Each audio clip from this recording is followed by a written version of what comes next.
몇 년 전 충격적인 사건을 겪고 나서 아직 몸과 정신이 온전치 못해 치유되고 싶은 마음에 사연을 쓰게 됐네요. 그때 일로 정신과 약을 복용 중인데 아직 치유가 되지 않았답니다. 부디 많은 분들이 저를 보듬어 주시고 위로해 주시길 바라며 끔찍한 사건을 적어보도록 하겠습니다. 저와 남편은 20대 중반에 지인의 소개로 만나 오랜 연애를 하고 33살에 결혼했습니다. 그이는 완벽하진 않지만 같이 있으면 늘 마음이 편안해지는 순간이 많아서 평생 함께하기로 했답니다. 남편에겐 부모님이 계시지 않았어요. 대학 시절에 큰 사고를 당하셔서 한날 한시에 돌아가셨죠. 그리고 12살 차이가 나는 시누이가 있었는데 조부모님이 키우고 있었습니다. 다행히 제가 어린 시누이를 돌봐야 할 일이 없어서 다행이었죠. 그런데 나이차 많이 나는 남매는 아주 각별했어요. 고등학생인 시누이는 하루가 멀다 하고 저희 신혼집을 찾아와 놀고 먹고 잠까지 자고 갔습니다. 제가 결혼과 동시에 임신을 한 터라 누굴 챙겨주기보다는 챙김을 받아야 하는데 철없는 시누이는 저를 무척이나 괴롭게 하고 돌아갔답니다. 저한테 갑질을 하고 싶었는지 어린 게 시짜지를 실컷 했어요. 자기 오빠가 사는 집안 꼴이 이게 뭐냐며 이것저것 지적질을 하는데 진짜 웃기지도 않아서 혼났답니다. 그뿐만이 아니라 시누이는 저를 심하게 질투했어요. 자기 오빠와 결혼해서 사는 게 불만이었는지 매번 남편에게 콧소리를 내며 애교를 부리기도 했고 내일 모레 성인이 되는데도 제 남편의 팔베기를 하고 잠을 잤답니다. 이해할 수 없는 행동이 저를 불쾌하고 불편하게 해서 시누이 얼굴만 보면 저절로 부하가 치밀었습니다.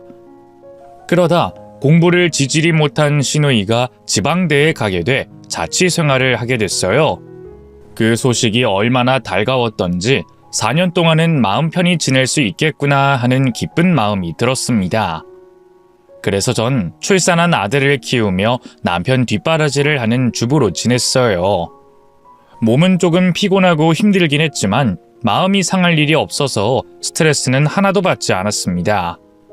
그런데 지방대 다니는 시누이가 방학만 되면 저희 집에서 2달 동안 살다가 돌아갔어요. 아들 하나 키우는 것도 삭신이 쑤셔 죽겠는데 시누이가 옆에서 똑같이 행동하니 진짜 싫었습니다. 눈치도 없고 배려도 없어서 손에 물 한 방울도 묻히지 않는 사람이라 도통 정이 가질 않았답니다. 그렇게 4년이 지나 대학을 졸업한 시누이는 취직할 생각을 하지 않더군요. 다시 서울로 올라와 시할머니와 둘이 지냈는데 남편이 주는 생활비로 먹고 노는 게 전부였답니다. 그런데 더 가관인 건 시누이 주변에는 친구 하나가 없었어요. 그도 그럴 것이 성격이 지랄맞은데 누가 옆에 있으려고 하겠습니까? 대학까지 나왔으면 자기 앞가림을 해야 하는데 시누이는 시할머니 집에 얹혀 살면서 백수의 삶을 쭉 이어갔습니다. 물론 저희 집에 자주 찾아와 온갖 진상스러운 짓을 하고 돌아가면서 말이죠. 그러다 얼마 뒤 연로하신 시할머니가 돌아가시게 돼 시누이가 할머니 집에서 혼자 살기 시작했답니다. 친구도 연인도 없는 데다 부쩍 외로움을 많이 타는 시누이였기 때문에 이틀에 한 번꼴로 저희 집에 와서 밥도 얻어먹고 시짜질도 하고 제 아들을 괴롭히기도 했답니다. 정말이지 예뻐할래야 예뻐할 수 없는 개 진상이었어요. 저는 시누이를 계속 보다간 화병으로 죽을 것 같아 남편에게 시누이의 출입을 제한해달라고 했습니다. 더도 말고 덜도 말고 한 달에 딱 한 번만 집에 오라고 말이죠. 여보, 나 아가씨 때문에 스트레스가 이만저만이 아니야. 올 때마다 내 속을 뒤집는 건 기본에다 우리 세준이를 울리고 간다니까? 애 고모면 좀 어른답게 대해줘야지. 왜 지가 애를 질투하냐고. 애 간식을 뺏어 먹진 않나. 애한테 문제집 풀게 해서 틀리면 무식하다고 혼을 내질 않나. 이제 나이도 먹을 만큼 먹었으면 철 좀 들어야 하는 거 아니야? 미안해 여보. 미경이가 부모님을 거의 보지 못했잖아. 줄곧 할머니랑 살아와서 철이 없어. 사랑을 제대로 못 받아서 그런 거야. 지도 마음이 얼마나 외롭고 힘들겠어. 아니 그럼 죄 없는 나랑 세준이는 그냥 당해주라는 거야? 당신이 맨날 오냐오냐 하니까 당신 동생이 계속 그 모양이지. 당신 말 너무 함부로 하네. 그 모양이라니. 내 동생이 어디가 어때서 그래? 당신이 조금 힘든 건 알겠는데 그렇다고 가족을 오라마라 할 수는 없단 말이야. 그래서 계속 아가씨가 진상짓 하도록 내버려 두겠다고? 나 이런 식으로 못 살아. 그냥 세준이 데리고 친정에서 지낼게. 당신은 잘난 아가씨랑 여기서 둘이 살아. 남편도 이기적으로 나와서 저는 배수진을 쳤습니다. 바로 캐리어를 꺼내 짐을 챙기기 시작했습니다. 그러자 그이가 저를 말리며 시누이 출입 제안을 해보겠다고 하더군요. 여보 이러지 마. 알았어. 미경이 출입 제안 시킬게. 한 달에 한 번만 오라고 할 테니까 그만하란 말이야. 진짜지? 만약 약속 어기면 바로 친정으로 갈 거야. 그리고 아가씨 용돈도 그만 끊어. 돈 필요하면 알아서 벌어먹고 살라고 하란 말이야. 그건 아직 취직을 못해서 저러고 있는데 어떻게 용돈까지 끊겠어. 조금 줄이도록 할 테니까 취직할 때까지만이라도 기다려줘. 여보 미안해. 나 좀 봐줘. 화딱지가 나긴 했지만 또 혼자 외롭게 살고 있는 시누이에게 연민이 생기더군요. 일자리도 못 찾는 데다 친구 하나 없이 지내고 있으니 참으로 불쌍했죠. 의지하고 기댈 곳이라고는 제 남편 하나뿐이니 더는 말하지 않고 알아서 하라고 일러줬네요. 다행히 남편이 시누이에게 크게 뭐라 했는지 저희 집에 오는 횟수를 대폭 줄였답니다. 그 정남이 떨어지는 얼굴을 덜 보고 살아서 그런지 머릿속이 편안하더군요. 하지만 저에게 지는 게 싫었는지 시누이의 미친 진상 시짜질이 더 심해졌습니다. 남편에게 들은 이야기가 화가 났는지 제 머리 위에 오르려고 말 같지 않은 소리를 하더군요. 새언니, 그렇게 안 봤는데 뒤에서 호박씨 까는 스타일이네요. 내가 이 집에 오는 게 그렇게 싫으셨어요? 그럼 나한테 대놓고 말하면 될 것이지 왜 오빠랑 내 사이를 어색하게 만들어요? 오빠한테 내 욕 얼마나 많이 하셨을지 안 봐도 훤하네요. 언니는 내가 오빠랑 아예 안 보고 살았으면 좋겠죠? 오빠가 나를 더 사랑하는 것 같아 샘나는 거죠? 아가씨, 말 좀 가려서 하세요. 아무리 제가 만만해도 윗사람이라고요. 그리고 제가 여러 번 말했잖아요. 우리 집에 왔으면 어른답게 행동하라고요. 괜한 시비로 사람 감정 상하게 할 거면 그만 나가달라고 수백 번 말했었잖아요. 그럼 눈치껏 행동해야 하는 거 아닌가요? 여하튼 아가씨 본인이 너무 모르고 있는 것 같아서 제가 남편한테 부탁 좀 했습니다. 아가씨가 제발 가끔 찾아오게 해달라고요. 됐습니까? 그러니까 오빠랑 나 사이를 갈라놓으려고 작정을 한 거네요? 내 말이 맞는데 왜 인정을 안 하시나요? 도대체가 뇌에 뭐가 들었는지 모르겠더군요. 대화가 이렇게 안 통하는 사람이 제 시누이라는 게 원망스럽고 후회스러웠습니다. 여러분도 제 시누이의 수준을 아시겠죠? 왜 친구가 하나도 없고 취직을 못하는지 답이 보이시죠? 여하튼 시누이는 저희 집에 출입을 자제하라고 하자 더 심하게 진상을 떨었답니다. 언니, 우리 오빠가 벌어다주는 돈으로 편하게 먹고 사는 주제에 왜 내 용돈을 줄이라고 한 거죠? 이건 이치에 맞지 않잖아요. 언니는 오빠 덕에 호강하고 핏줄인 나는 아무런 혜택 못 받는 게 말이 돼요? 아이고 참, 아가씨 진짜 가관이시네요. 저랑 아가씨랑 같아요? 전 이 신혼집 사는데 절반 보탠 데다가 혼수도 모두 제가 마련했어요. 또 아들 키우고 있어서 일 못하고 있는데 호강을 한다고요? 내가 놀면서 먹고 살면 억울하지도 않죠. 아가씨, 말을 할 때는 그 머리 좀 쓰면서 하세요. 머리를 액세서리로만 달고 다니지 말고요. 제가 따끔하게 혼을 냈더니 시누이가 광분하며 소리를 지르더군요. 언니, 지금 말 다 했어요? 내 머리가 액세서리라니? 이래봬도 대학까지 나온 사람이라고요. 그리고 취직할 때까지만 용돈 받겠다는데 치사하게 그걸 깎아요? 뒤에서 우리 오빠 조종하려나 본데 아무리 그래도 오빠한테 1순위는 나라고요. 내가 말만 잘하면 언니랑 이혼까지 시킬 수도 있단 말이에요. 이혼 당하기 싫으면 나한테 굽신거리고 잘하세요. 뭐요? 저랑 남편을 이혼시키겠다고요? 뭐 이런 게 다 있어. 야, 너 나가. 다신 내 집에 오지 말라고. 너 같은 거랑 한 식구로 사느니 이혼하고 말겠어. 오늘 내 남편한테 물어볼게. 나랑 이혼할 건지 니년이랑 인연을 끊을 건지 말이야. 둘 중 하나를 선택하겠지. 앞으로 니년 면상 볼 일 없으니까 당장 나가. 어머머, 지금 나한테 반말에 욕까지 한 거예요? 이렇게 막 나가는 사람이 내 올케라는 게 무진장 쪽팔리네요. 오빠한테 말해서 반드시 이혼시키겠어요. 우리 오빠는 내 말이라면 뭐든지 다 들어준다고요. 아주 끝장을 내줄 테니까 각오하고 있어요. 알았으니까 꺼지라고 이년아. 뒤지게 처맞기 싫으면 당장 사라지란 말이야, 이 암덩어리 같은 년아. 신우이는 놀란 눈으로 멈칫했고 저는 그녀의 어깨를 밀치며 제 집에서 쫓아내버렸습니다.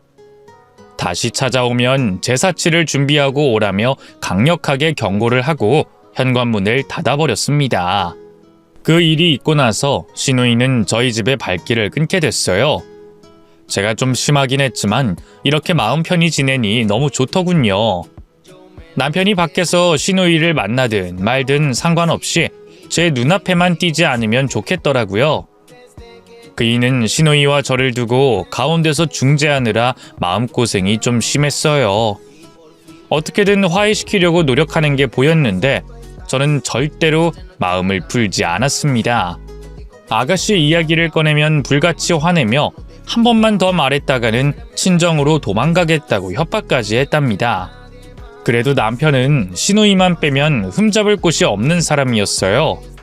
술, 담배를 하지 않고 퇴근하면 제깍 집으로 들어와 아들을 돌봐주고 저와 많은 시간을 보내려고 하는 가정적인 남편이었죠. 그렇게 신우이 얼굴을 보지 않고 몇 달의 시간을 보내는 동안 저와 남편에게 매우 깜짝 놀랄 일이 생겼답니다. 계획에 없었던 둘째를 임신하게 된 거죠.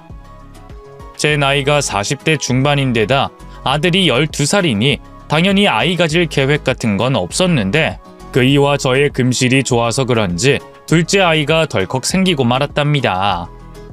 또 의사 선생님이 분홍색이 어울릴 만한 아기가 태어날 거라는 힌트를 주시면서 제 남편은 기쁨에 젖어 난리를 치고 말았어요. 나한테 딸이 생기다니, 야호! 여보, 진짜 고마워. 나 딸바보가 꿈이었는데 당신이 그 꿈을 이뤄줬어. 이제부터는 당신이 하는 말은 법처럼 지키면서 살게.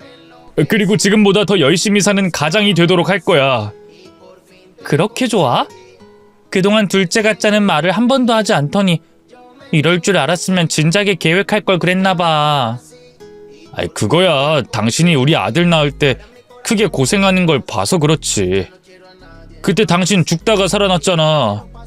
그런데 둘째까지 낳아달라는 말을 어떻게 하겠어? 어쨌든 당신이 딸을 가졌다는 게 너무 기뻐. 여보, 당신 나이가 있으니까 무조건 조심, 또 조심해야 해. 알겠지?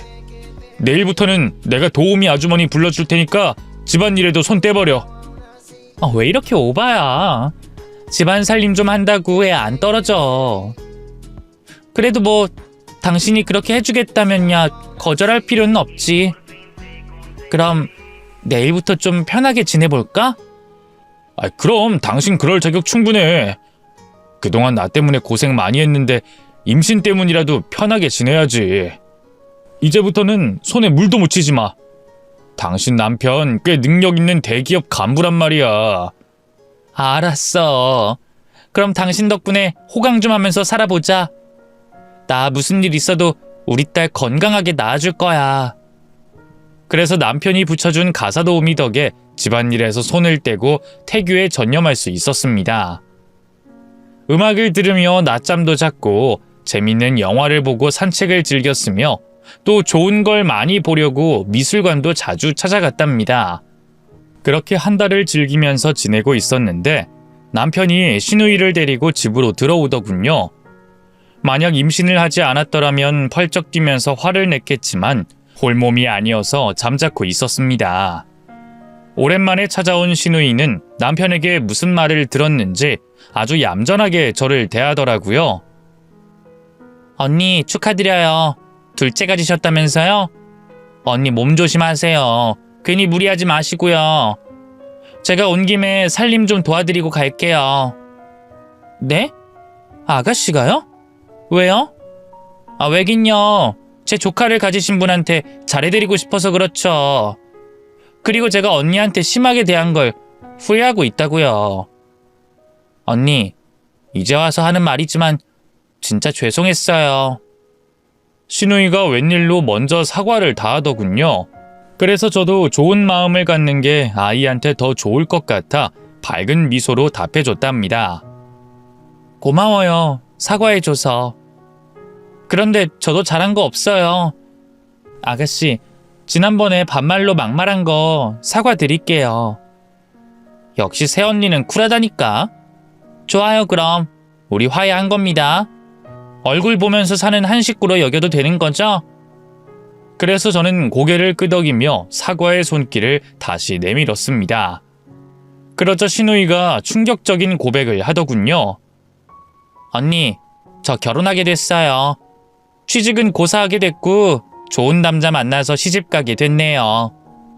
그 말을 듣자 도대체 어떤 남자가 저런 막무가내 철부지 시누이와 결혼을 하겠다는 건지 걱정이 들었습니다.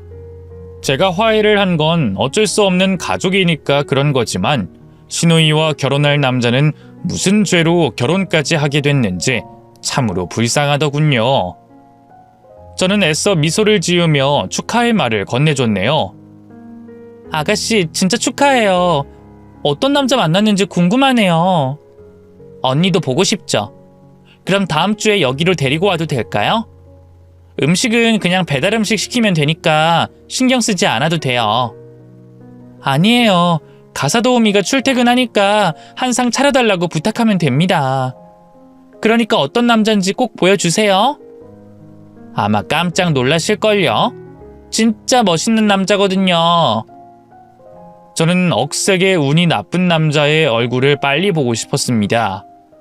보나마나 시누이와 똑같은 남자이겠거니 생각하면서 말이죠. 그런데 일주일 뒤에 찾아온 신우 남편감을 봤는데 진짜 훤칠하고 잘생긴 사람이었어요. 게다가 직업도 의사라고 했답니다. 말도 시누이처럼 필터링 없이 하는 사람이 아니라 조곤조곤 조심스럽게 말을 하는 남자였죠. 도대체 시누이에 무슨 매력이 있길래 이렇게 멀쩡한 남자가 결혼하겠다고 나선 건지 불가사의였답니다. 그 남자 옆에 있던 시누이는 얌전한 척 연기를 하는데 정말 웃기지도 않았어요. 저한테 하는 행동대로 했을 리가 없는 건 당연했는데 심하게 자신을 꾸미더군요. 억지로 눈웃음까지 치면서 앉아있는데 닭살이 돋고 머리카락이 쭈뼛 서는 기분이었답니다. 그래도 어쩌겠어요. 시누이가 성질 더럽다고 떠들면서 결혼을 뜯어 말릴 수 없었으니 그냥 가만히 앉아만 있었답니다.